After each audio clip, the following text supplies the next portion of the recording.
BJP सरकार रे सामना को आसिला चाषी मारण नीति।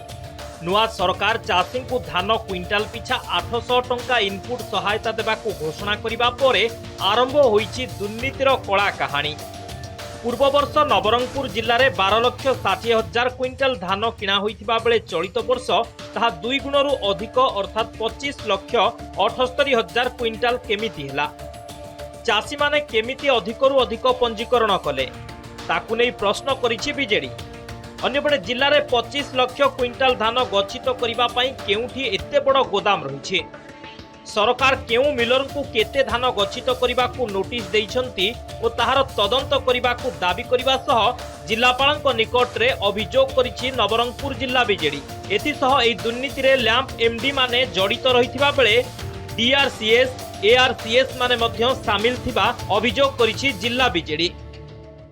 जो चाषीर 2 एकर जमीन है सी 12 एकर 15 एकर करी जिला प्रशासन मिल मालिक सहित सला सुतरा करी मंडी कार्ड करछि। प्रकृत जो चाषी धान बिक्री करि पार नाही एमडी जतले पोस्टिंग हेले केतले संपत्ति थिला एबे केते संपत्ति अछि तार विजिलेंस तदंत कले जना पड़िबो। जो मूल्य पाइबा कथा चाषी पाई नांती किंतु ए मझिरे जो दलाली चाषी अछंती एवं जो मिलर्स आउ जो सरकारी बाबू माने सब मधुचंद्रिका करिकी जेमिति की भरपाई ताको हातर को नहीं जीवे से भलिया ए करिसंती।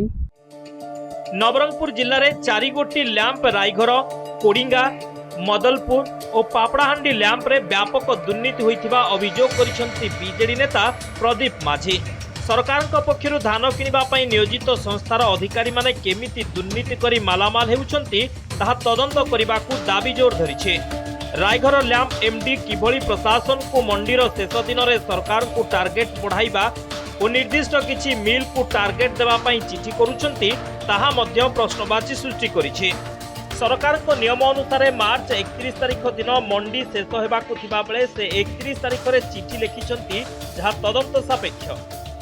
वर्तमान रायघर ब्लॉक रो 344 जन चाषी 14,200 क्विंटाल धानर प्राप्य मिली नाही। समिति बा लैंप गुड़िक आरटीआई परिसर मध्य आसुन से खोलाखोली दुर्नीति करि चलिथिबा अभियोग होइछे। ARCS, DRCS, RCS all are public authority and all are coming under RTI. Seven RTI रे अंतर्भुक्त अछंती सेमाने डाटा तीनटी जाक लैंप रो कलेक्ट करि देई पारथांते किंतु जेहेतु एठी मधुचंद्रिका तीनटी जाक लैंप एवं ARCS, DRCS सबंकर मिली भगत अछि सेहेतु सेमाने आज जाय ना डाटा तीनटी लैंप रो कलेक्ट करचंती ना जे मते प्रोवाइड करचंती। नवरंगपुर रे लास्ट ईयर पेडी प्रोक्योरमेंट हेतिला अराउंड 12 लाख क्विंटल पेडी प्रोक्योरमेंट हेतिला।